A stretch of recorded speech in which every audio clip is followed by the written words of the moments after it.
The forest was cloaked in darkness, a heavy silence hanging in the air, as if the trees themselves held their breath, waiting for a secret to unfold. King Vikram, astride his horse, ventured into the heart of the jungle where even sunlight dared not tread. No soldiers followed him, no advisors whispered counsel. Only his sword and his resolve stood with him. His face was set like stone, but a flicker of fear danced in his eyes. He knew what he was about to do tonight could either save his kingdom or destroy it. Rajgarh, Vikram's kingdom, had once been a cradle of prosperity, but in recent years a strange curse had gripped it. Crops withered, the river's water turned toxic, and people vanished from their homes under the cover of night. Whispers spoke of the shadows, mysterious entities that lurked in the darkness, nameless and feared. Some called them spirits, others demons, but all agreed they did not speak to humans.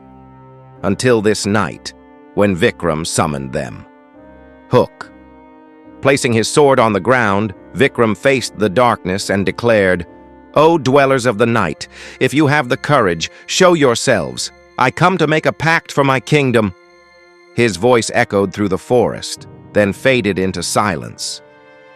But then, a faint rustle stirred, as if a shadow had come to life.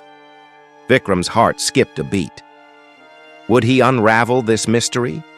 Or was this to be his final night? Rajgarh's tale was once one of joy and abundance. Vikram's father, King Harish, had been a just ruler, treating his people like family. But when Vikram ascended the throne, a strange shift enveloped the kingdom. First, the river changed. Its once sweet, clear waters grew dark and foul. Then the crops began to die, and at night, eerie sounds filled the air, laughter that was not human. Vikram sought answers from his advisors, but none could explain the curse. One night, standing on his palace balcony, he noticed a strange light flickering at the forest's edge, a cold blue glow, unlike anything he'd seen before. That night, he resolved to uncover the truth, no matter the cost. With his loyal steed, Ranveer, Vikram set out for the forest, carrying only his sword, a small dagger, and a talisman from his father. The talisman bore the inscription, "Truth lies hidden in the shadows." Vikram didn't understand its meaning, but he trusted it would guide him. Deep in the forest, where the moonlight failed to pierce the dense canopy, Vikram reined in his horse. He dismounted, placed his sword on the ground as a sign of peace, and raised his voice to the night. "I am King Vikram of Rajgarh. If you seek to destroy my kingdom, face me in battle. But if you can speak, come forward and name your price." The forest held its breath. Then a chill swept through the air, sharp and biting. Vikram heard a faint rustle behind him, like the brush of silk against stone. He turned, but saw nothing. Yet the weight of unseen eyes pressed upon him. Suddenly, a figure emerged from the darkness.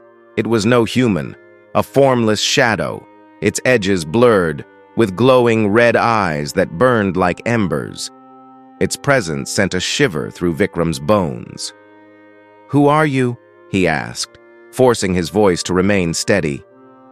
"We are the shadows," it replied, its voice a haunting chorus, as if many spoke as one. "We are the keepers of the night, the watchers in your dreams." "Why do you torment my kingdom?" Vikram demanded. "We do not torment," the shadow said. "This is the consequence of your father's betrayal."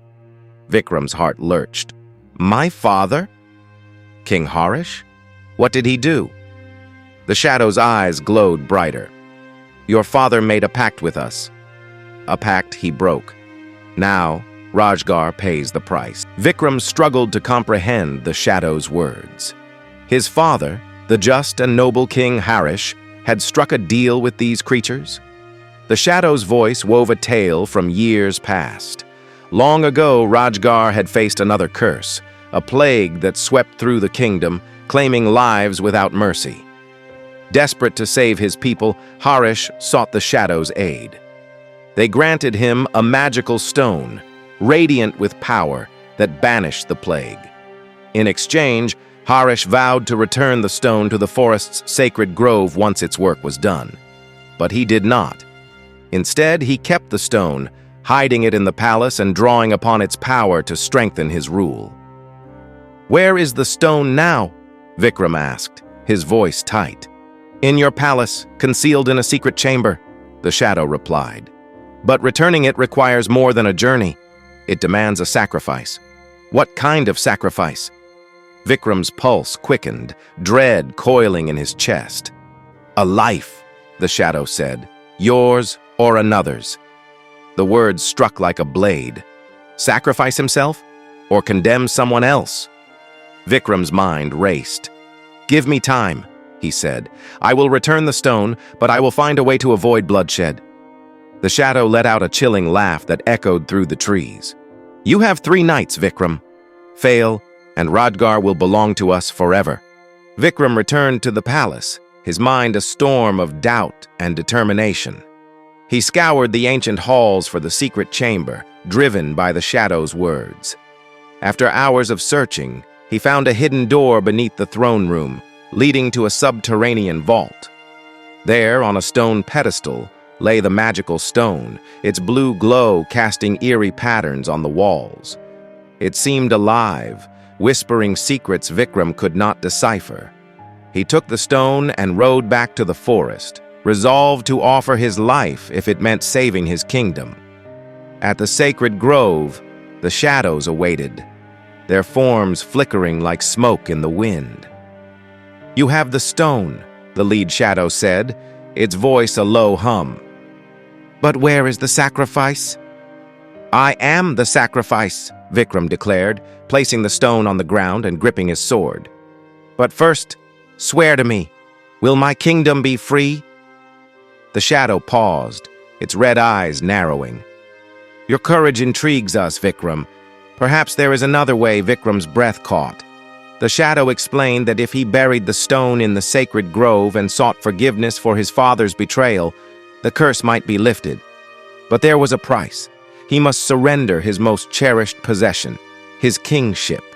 The weight of the choice pressed down on him, his crown, his power, his identity. Could he forsake them?